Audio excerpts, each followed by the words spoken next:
Hi guys, welcome back to another colorful keto with Jory, and it's Taco Bout It Tuesday. It's been a couple weeks since we've done a Taco Bout It Tuesday, so we're going to sit down today and we're going to talk about some things that I think have been affecting a lot of us. I had an amazing one of my ladies reach out to me last night, and she said to me, Dory, I am an emotional eater and I'm a binge eater, and what do I do about that? How do I stop that? How do I get around that with keto? So we're going to start there, and I'm going to share with you guys some of the tips that I shared with her, and then we'll go on from there.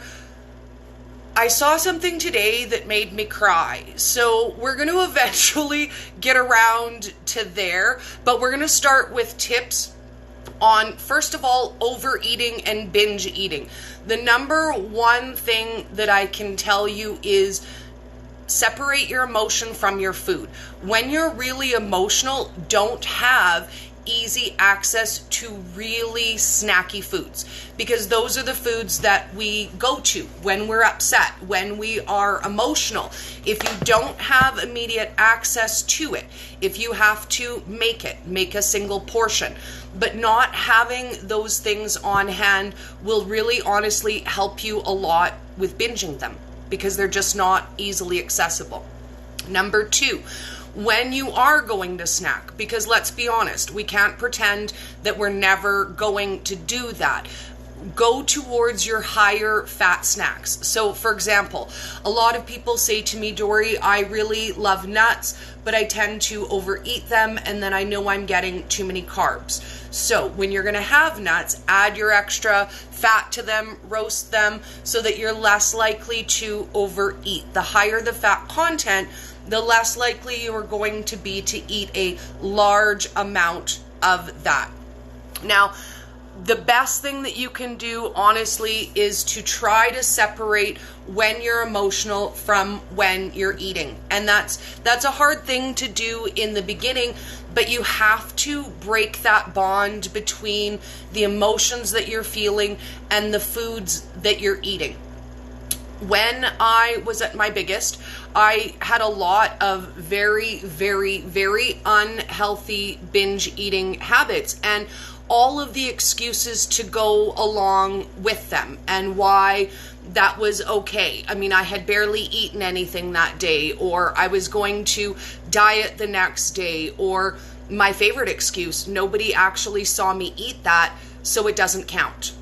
Now, let's get into hoarding and hiding food, because that was my downfall. I felt like if nobody caught me with it and if nobody saw it, then it didn't count. I could binge eat these things in private, and then I could just hide the garbage, and no one would ever know that it happened. I could go and buy a 12-pack of donuts and eat 6 of them on the way home, and then be like, yay, I bought 6 donuts, because nobody knew about that. But here's the honest truth. How much of our time, day and night, do we spend alone compared to when people are looking at us?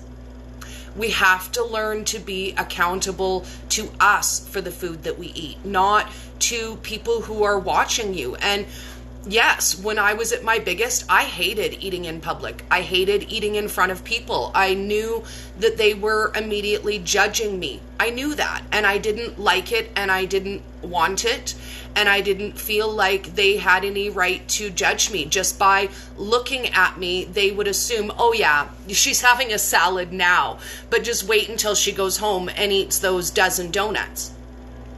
And I was doing that. That's exactly what I was doing.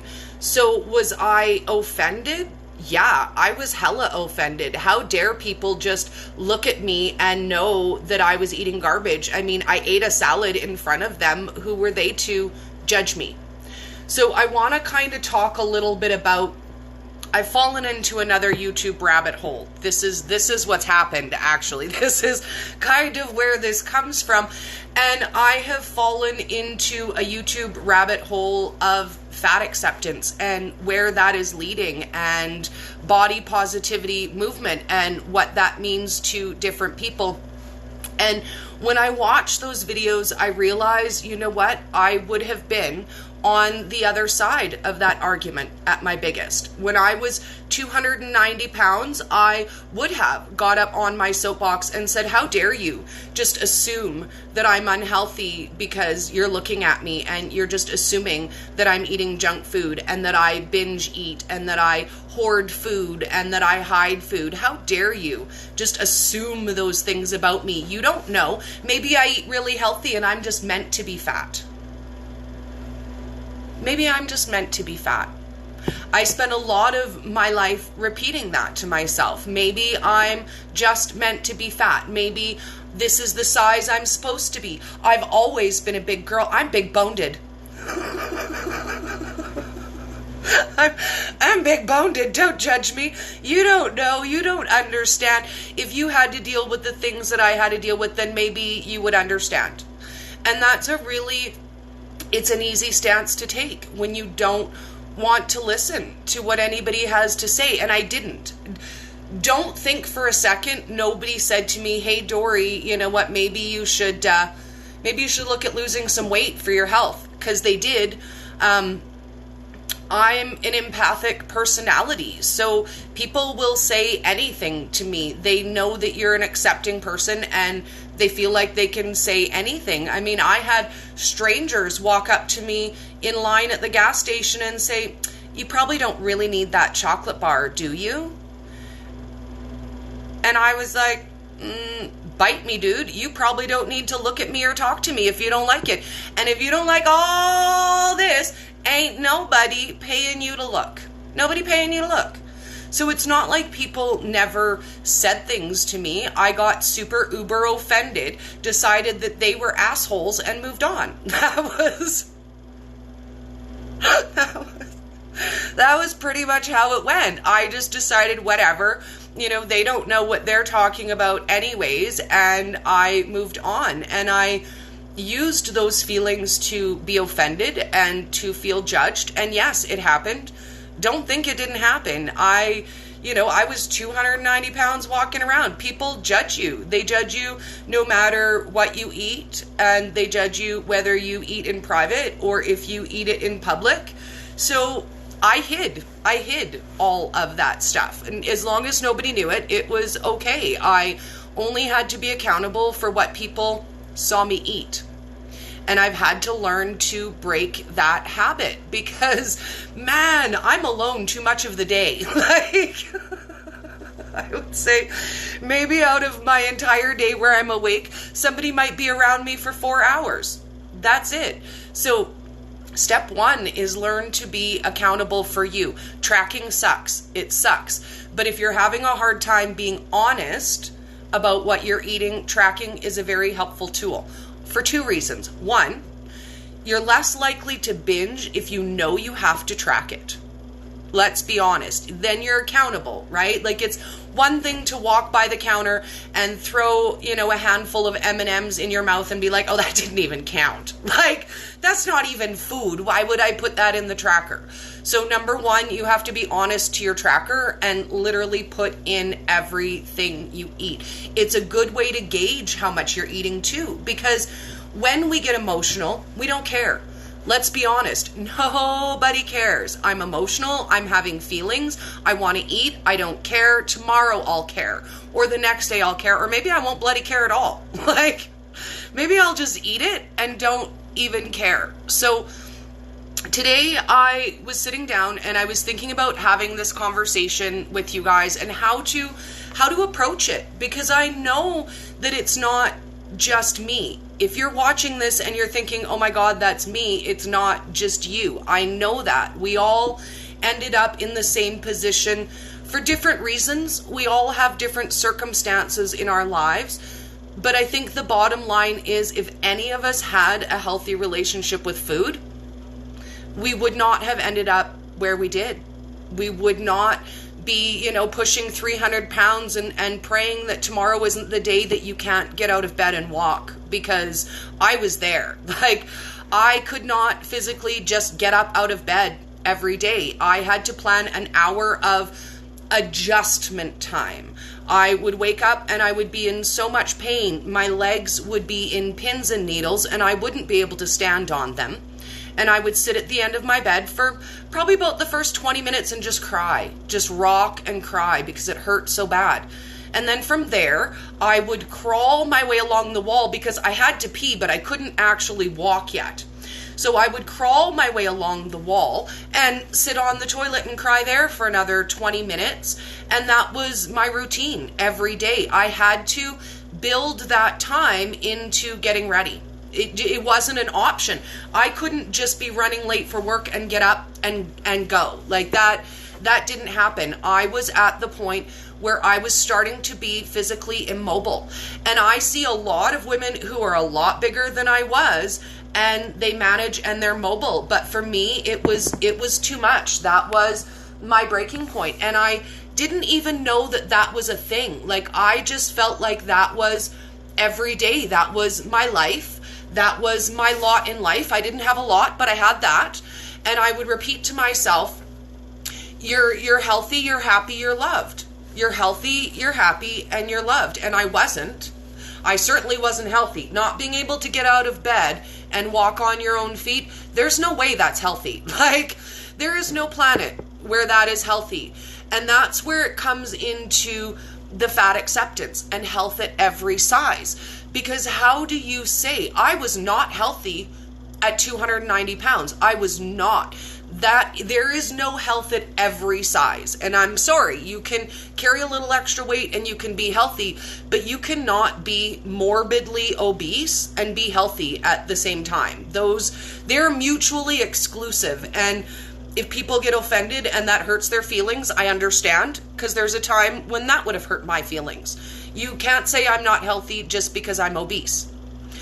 But because I lived that life, because I walked that path and that journey, I can say, yes, if you are morbidly obese, you're not healthy at any size. And maybe you're mobile right now, and maybe you feel okay right now, but it will catch up to you in your 30s and in your 40s and in your 50s. These things catch up to us. It's all fun and games when you're in your 20s and your fat isn't rolls. It's, cute little chubby girl stuff. And then everything goes south as we age. So it gets harder to lose weight. It gets harder to break all of these habits. And each day that we continue that behavior is one day we are further from better health. And we do get that. We can have it. I found it. You can find it. We can find it together. So we have Vanity is ugly, Sissy Dory. So proud of you to rise above and respect the happy Taco Tuesday. Whoa, I'm so excited. It's been a while. It's been a while. It's kind of difficult to try to film 5 days a week. So I think we're going to kind of go back and forth week to week with the features that we do. And yesterday we didn't do Motivational Monday because I didn't want to put on makeup. That's really the bottom line. I was having a really good hair day, but I didn't feel like putting on the makeup, and I was like, I just don't feel like it. Some days I just don't want to. So yesterday we didn't.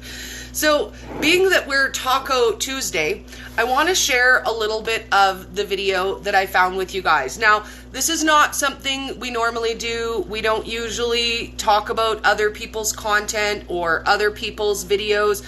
But when I was sitting down and I was thinking about how I was going to approach this topic with you guys, this video popped up in my suggested videos, and I feel like the timing on that was divine. I don't feel like it came across for no reason. I haven't seen this video before. I've watched a fair amount of this lady's content before. I've also watched other reactions to her channel, but this particular video I had never seen. And it popped up, I watched it, and I cried. Like, I had a really good cry about it, because when I watch it, I see what I used to do. I see the way I used to hoard and binge food, but here's the difference. She does it in public, on camera, in front of everybody for the world to see, and that concerns me. It concerns me because when I was eating like that and when I was binging like that, I was self-harming. I was. Like, at the end of the day, I was harming myself with food. So this is what concerns me, is that this kind of content it's available. It's available for people to watch. It's available for kids to watch. It's been viewed over 200,000 times. So this is what concerns me about this kind of content. And so I will give you guys a trigger warning before we watch any of it, because man, it triggered me in a big bad way, like a big bad way. So if binging and overeating is an issue for you, you might want to stop for 5 minutes and pick up, because man, it was really, really hard for me to watch this. Now, the video is titled Taco Bell Mukbang Eating Show Depression Binge. So I don't know, like, I know that YouTube does have some rules about the kinds of things you can post. I don't know. I think YouTube might want to review this one, just saying. So we're going to start off the video. I'm going to forward to where she's talking about what she's going to do, because she's very clear in this video what she's going to do. It's very premeditated. It's very pre-planned. It was not an accidental, oh, I just happened to be eating on camera. So we're going to forward to that part, and I'm gonna let you guys watch it, because when she said these words, they struck with me such a strong chord. So let me get to the point where she's talking about starting the mukbang. Now, I would also like to say that mukbang culture, I think, is pretty dangerous when it comes to weight loss. Like, really, really dangerous. It's gonna be plant-based. I don't even know what's in it. I don't really care right now, to be honest. Yeah, so I'm gonna take you with me. So first stop, Taco Bell. So she talks about how she is going to emotionally eat, and she really doesn't care. She's not going to count any of the calories in any of the things that she's eating, because she doesn't care. She's decided she's going to emotionally eat, and she's going to take us with on the trip to have fun with her. And it starts out with a Taco Bell trip where she orders 2 Grando tacos and sits down and eats them both together.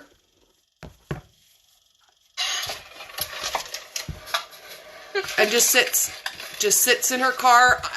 How many of you remember eating in your car so that nobody would find you at home? Why don't you bring your food home? There's a reason why you don't bring your food home. Because you don't want anybody at home to see you. Oh my God. But to put this out on the internet for other people to watch, that it really disturbs me. In those points in my life, I was at the darkest points in my life. And I get sharing your struggle and your journey so that other people learn from it. When I look at the comments, a lot of comments are, I watch people binge eat so that I don't binge eat. I watch these behaviors to remind me not to do that myself.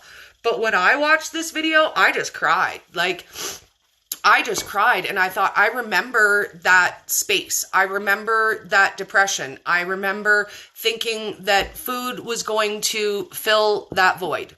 So we go to Taco Bell and we eat our 2 tacos. And then she decides we're going to go on a second stop because she's not really full yet and she doesn't know what she wants to eat, but we're going to go together and find something to eat. Anyways, guys, I'm gonna go somewhere else. I'm still hungry. I don't know what I want. I'll think of somewhere. I'll be back. I remember this desperation. The sun's going down, so, well, I'm on a Mexican kick today. I went to Mucho Burrito. I don't know if it's like Chipotle. I don't have a, there's a Chipotle in the mall that just opened, but that's about it. We haven't had Chipotle in Ottawa forever.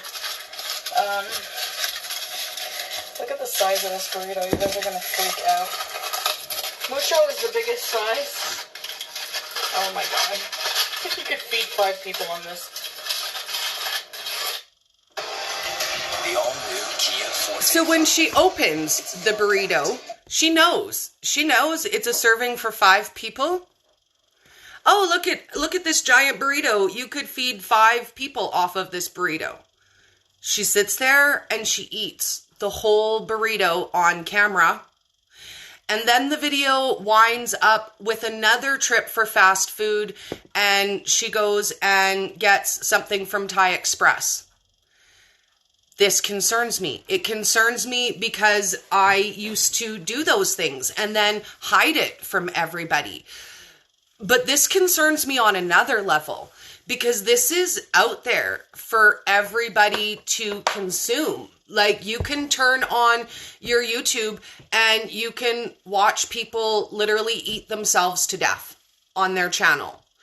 Her channel is based around mukbangs and eating. That's what she does. She also does weight loss unsuccessfully, but that is the base of her channel. That is content that is out there. People are watching that kind of self-harm, and that concerns me. And I know that we all go through these struggles and that we all suffer with these issues. We never would have been big like we were if this wasn't something that we had to deal with every single day. So let's talk a little bit about what you can do instead of emotionally eating. Because again, the first factor is to separate your emotion from your food. So if you're upset, do something other than eating. Go for a walk, have a bath, watch a movie, just relax, do some crochet, whatever you enjoy doing, do that instead of eating so that you can bond a healthy connection with your stress. We need to be friends with our stress. As silly as that sounds, we have to take all of life's stresses and be able to cope with them. Life is never going to be less stressful. It's never going to happen. If you're waiting to get on track when things have settled down and there's not so much going on in your house and there's not so much stress, that day is never going to come. But what I will say is that since I've switched to ketogenic eating, I manage my stress better. My stress is not any less, but my brain works better, which helps me better manage my stress. Because we can't just crawl into a hole and die when things get bad. We can't. We didn't spend our whole lives fighting out of that deep depression to just crawl into a hole every time things don't go our way. Because, man, every single day, things are not going to go your way. There's always going to be a stressful situation. There's always going to be somebody who said something mean or something that hurt your feelings or something that you don't know how to cope with and you don't know how to handle. So if you are struggling with that, post it, share it. That's why we have our Facebook group. It doesn't matter. It's open 24 hours a day, and there's always somebody awake somewhere in the world. So if you're struggling and you're about to binge eat or you're about to stress eat, post it. Post it in group and say, hey guys, I'm struggling. I need some help to not binge eat right now. And we will be there together to support you. Oh, my Lilu says she needs help. Let's start talking about it in group. Let's make a post about it because it's all of us, girl. It is so not just you. We spent a lifetime developing bad eating habits, right? A lifetime, 40 years for me. So it's going to take us some time to reprogram those bad habits. But here's the beauty. We can do it together. We don't have to feel so alone and be so alone and suffer every day like that. And I have gotten that call before. Do not think I have not gotten that call where one of my girlfriends phoned me and said, I'm very emotional. I'm going to emotionally eat. And my first question was, do you have any food around you right now? Are you anywhere near food right now? And she said, no, I'm not anywhere near food. I'm phoning you first. So do that. There are people in our lives who love us and support us and want to be there. You are not impeding on someone else by asking them for help. They want to help you and they want to be there.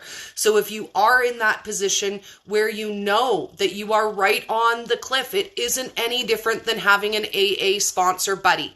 Have someone that you can message or call and say, hey, I just need your help right now for a minute so that I don't do something I'm going to regret, because we know we all regret it. There was never a time when I was binge eating or emotionally eating that I didn't literally hate myself after. Like, I felt like food would comfort me, and then in the end, I hated myself even more. Like, I was so disgusted with myself. I was so ashamed of myself. I didn't want anyone to know what I had eaten, so I hid it. But that didn't teach me to stop doing it either. It just taught me to do it when nobody was looking. It taught me to hide the garbage. It taught me to suffer in secret and in silence by myself. And I don't want that for any of you. I don't. If I could teach you anything from what I've learned, it's don't hide from what's going on. Share it, deal with it, and move on. That's how we heal. A lot of us have a lot of emotional baggage from our childhood. This is where it comes from.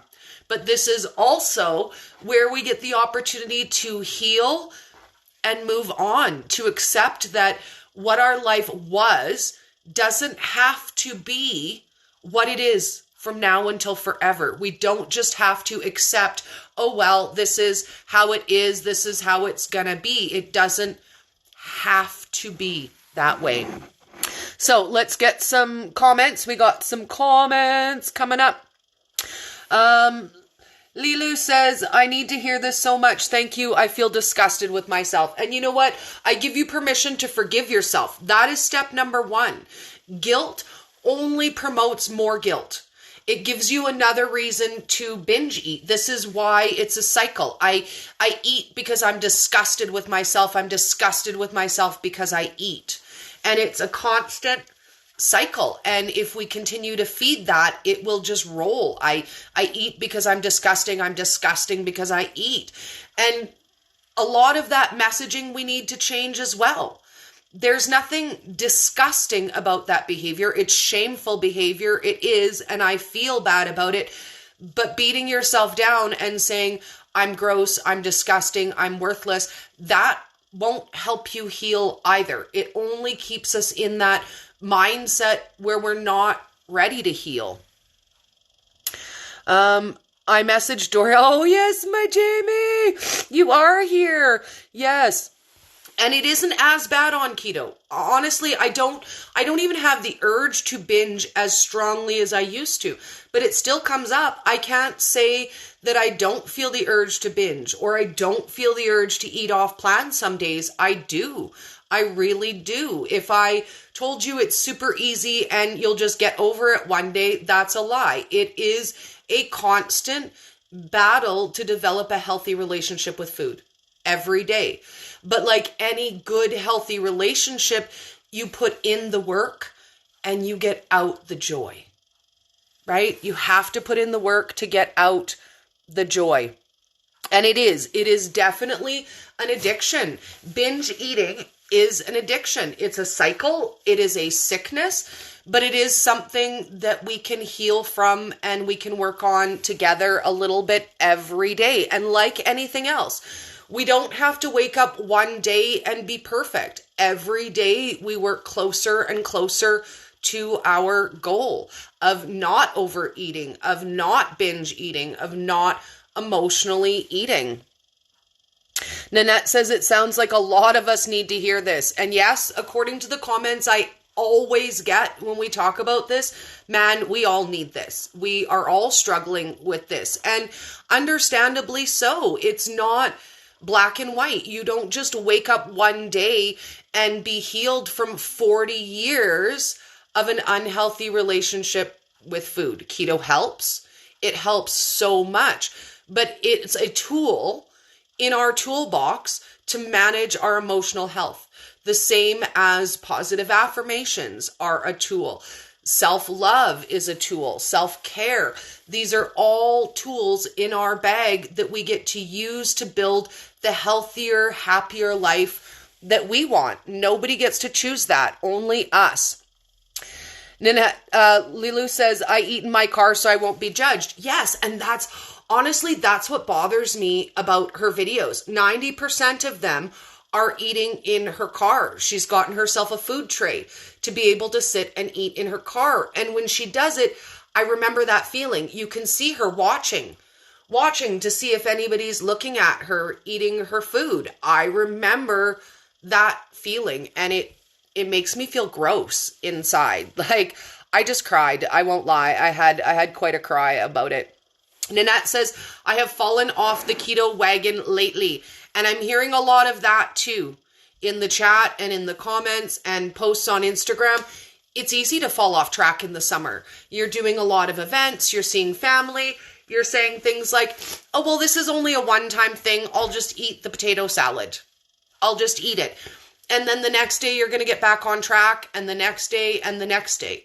So the only thing I can say is make today that day. Make your very next meal the meal that you get on track with, and the next one, and the next one, and the next one after that. Don't guilt yourself. Don't pressure yourself. Start again fresh today with a brand new clean slate and go from one. Do not spend the next 3 days, 3 weeks, 3 months beating yourself up over getting off track. Just hop right back on. And it gets better and easier. Each day that you get back on track is easier than the last day, and tomorrow will be easier than today was. So start right now in this moment. That's all I can say, Miss Nanette. And I love you and I support you. We are here 1,000,000%, and we judge you not. On track, off track, all the way off into the woods, we don't care. We're here to work on it together. So there's no guilt there either. Do not be ashamed to go into group and say, hey, I've been off track. I need help getting back on. That's why we're here, to figure that out together. What works for me might not work for you.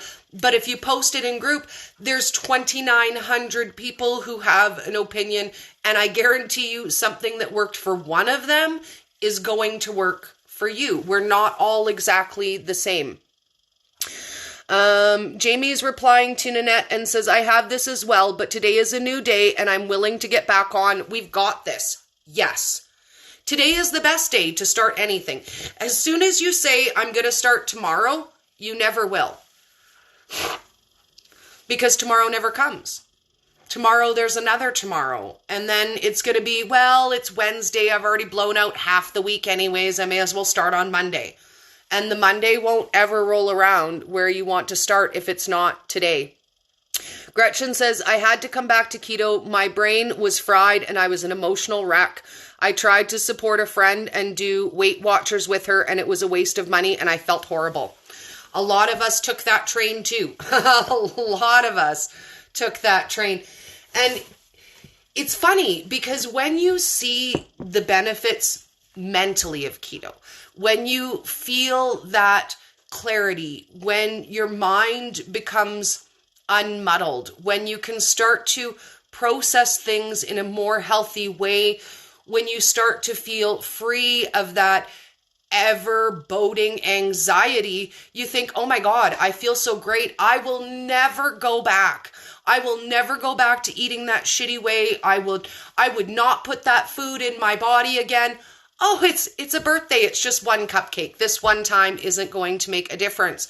And for some of us, some people can eat one thing off plan, get right back on the next day. And for people who have a sugar and carb addiction, it can be a very, very quick slope.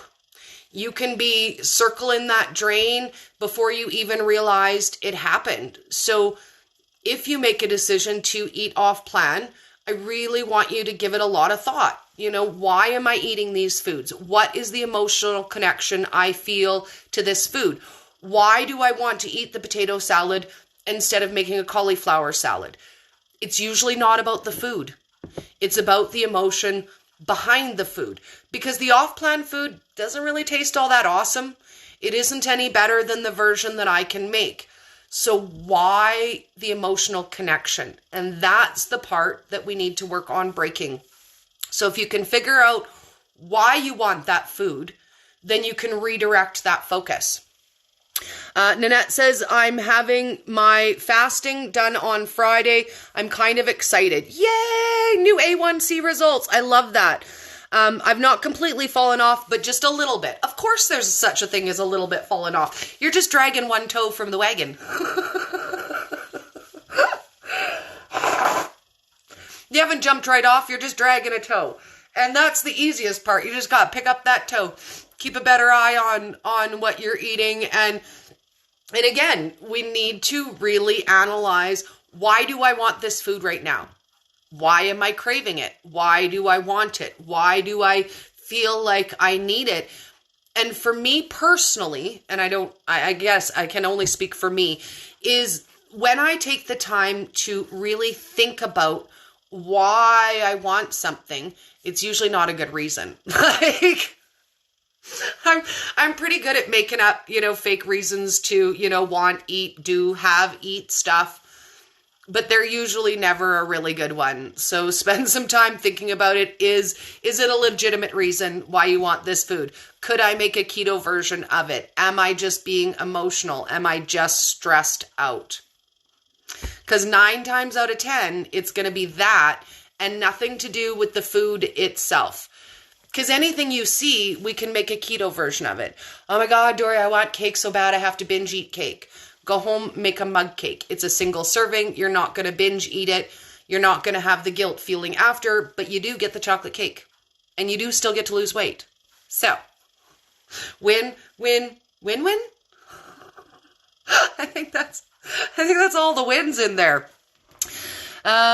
We are children of the void, and that's what the hollow of the ghost of a father from which we come, which marks our emptiness to rightfully inherit our evolution, is complicated. XO. Okay. I love it. I absolutely love it. Then we have carnivore way of eating has saved me from this. Yes, Miss Joette. And that might be an option for you guys too.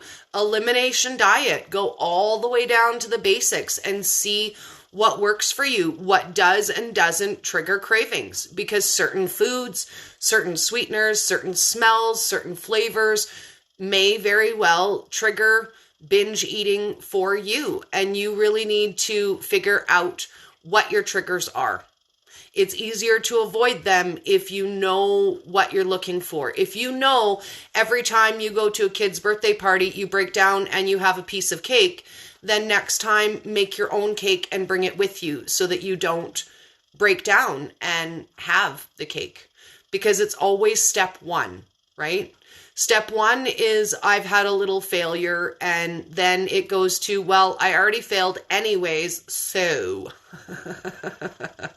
I don't know about you guys, but I never failed anything just a little bit. Like, never just a little bit. If I was going to fail something, I was going to do it bigger. I was going to go home. Like, oh my goodness. Oh, and Nanette says she noticed how shitty a Kit Kat tasted when she cheated. And it happens. It does. And it's funny because even though you don't appreciate the flavors of the old foods, the emotional connection is still there. I bet you still had that feeling of joy as you opened the Kit Kat and unwrapped it and took the foil off and snapped that first piece, and the excitement of knowing it was going to taste so good. And then you eat it and it doesn't taste so good. And you're like, but I love these. Like I love Kit Kats. Kit Kats are my life. but at some point they become not our life anymore. And I feel like in some ways it's separation anxiety. It's hard to give up your entire identity. I was the funny fat girl. That was me. That's who I was my whole life. My fat was my armor. My humor was my joy. I could cut everybody off at the base before they made fun of me because I was the first one to do that. And other women weren't threatened by me because I was the funny fat girl. It's not like, I mean, what? Was their boyfriend going to actually leave them for me? No, you're just the fat girl. Oh my God, it's so funny. And now I'm struggling some days to figure out who I am when I'm not the funny, silly fat girl. It didn't take long before my fat jokes ran out. And I was like, what do you mean I can't make fat jokes anymore? I still fat. And people are like, you're not fat anymore. You can't make fat jokes. So we spend a whole lifetime being a person, living our best fat life, I guess. And then all of a sudden it goes away and you're like, but who am I now? Like, who am I now? If I'm not the funny fat girl in every room, then who am I? So we get to rediscover ourselves and figure out who we are and where we fit in the world when it's not hiding in the corner in our black tent dress making jokes about our fat selves. Like, that was me. Sometimes it's just, well, everyone can have it. Why can't I? I love me. That's why I feel better than I have in 12 years. And yes, when you switch your brain from I can't have that to I don't want that, that's the freedom. Because you know what? At the end of the day, you can have anything you want. You can have it. You can eat that Kit Kat. You can eat that bowl of pasta. You can eat whatever you want. You can have it. But the question is, do you want it? Do you want the inflammation? Do you want the migraines? Do you want the back pain? Do you want the anxiety? Do you want the stress and the depression that comes along with those things that you can have? You can have it all, baby. Have it all. Do you want it? I don't. Like, I want to be able to have the foods I like. I don't want to gain weight. I don't want to be depressed. I don't want to suffer from anxiety. I don't want to suffer from irritable bowel syndrome. I don't want to suffer from heartburn. So for me, that answer is keto. I still want the things I want. I can have them. I can have them without the parts that I don't want. I always felt like the food I loved came with the price tag. It was the price tag. It was my health. It was my well-being, and it was worth it. It was worth it in that moment for the food that I wanted, for the joy that I felt. When I watch those mukbang videos and I see people eat things and they make all the noises and their eyes roll back into their head, and I think there's something perverse in that. Like, there is something really, really gross in that you take that much pleasure and enjoyment from food. And don't get me wrong, Dory loves food. Dory loves food. But there is a level of obsession there that startles me because I remember it. I think if I had never been there, if I had never lived that, if I hadn't done that to myself, I think I could just watch it and it would roll right off my back.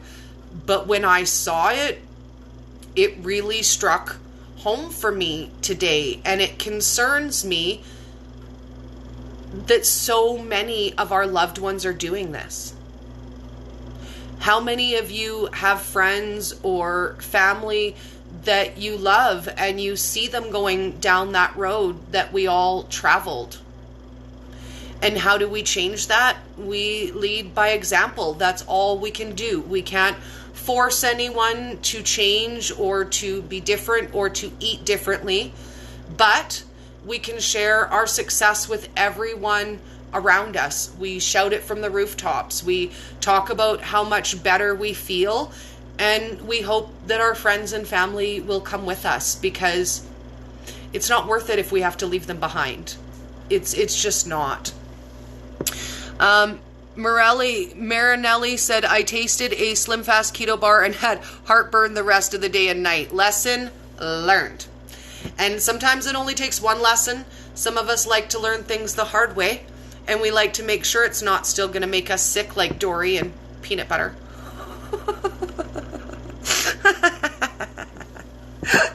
I haven't given up. I still keep trying to eat just a little bit of peanut butter. I think it's never going to work.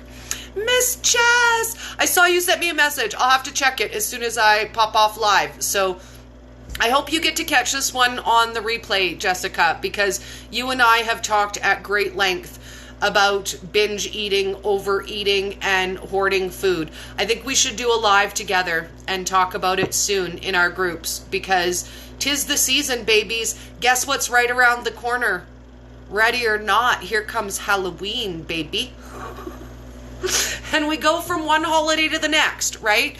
So, you know, we just got over back to school and the stress of that and the garbage eating that goes along with that. Halloween's around the corner, and then it's Christmas, and then it's New Year's, and then it's Valentine's, and then it's spring. So let's get the tools in our toolbox now that we need to get through all of these seasons. And I'm super excited, guys. I love Halloween. We've got a lot of cool things coming up for Halloween. If you want to get a jump start on this year's Halloween, go to my Instagram, go to my highlights called Spooky Keto, and it has all the cool recipes we did last year. We're going to remake some new recipes this year, and I have something I don't even know if I'm allowed to officially announce yet, but we're gonna. Whatever. Dory's announcing it right now. Drop the mic, Dory.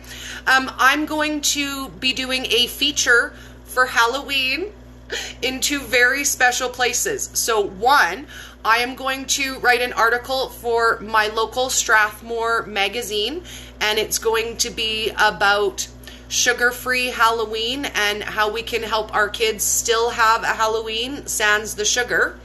And we're going to get a recipe card in the Keto for All box for October. So stay tuned for those. That is absolutely exciting for me. I'm thrilled. I can't tell you how amazing it is to be asked to provide something for my local community in Strathmore and in Calgary. So every chance we get to reach out and share our story, I encourage you guys to do it. Dr. Ken! Hello, Dr. Ken! We haven't seen you in forever. We need a Nisha baby update ASAP, just saying. When that baby coming, Dr. Ken? No baby yet? Why that woman ain't jumping up and down? I did a lot of jumping up and down before Isaac came. I even drank castor oil. Hint, that one doesn't help. Don't waste your time. So, I'm going to sign out. I hope you guys have an amazing day. And as always, if you have a story to share, a struggle, a journey, a victory, a recipe, get in touch, baby. It's time to share your story. Have a great day, guys. I love you. Let's get back our taco song, because it ain't Tuesday without the taco song. I swear it gives me so much joy. Like, I'm such a child. Like, such a child, Tori. So easily amused. Now you share with me the joy of a child. And this is why we do what we do, because we get to have so much fun together. And while we're loading our ad, I'll read the last couple comments. Yes, congratulations on the keto box. I'm like, seriously, I'm so stinking excited to be invited to do that. I'm so honored. I'm so absolutely honored. So make sure you stay tuned for October's box, because it's going to have a signature colorful keto with Dory recipe, and we're going to do some spooky waffles. Just a little teaser hint. I can't give away all my details yet, but I'm going to say it's going to be waffles, and it's going to be fun, and it's going to be spooky for Halloween, so that we can have an awesome Halloween breakfast. Okay, here we go. Where's our volume? No volume, Dory. So smooth.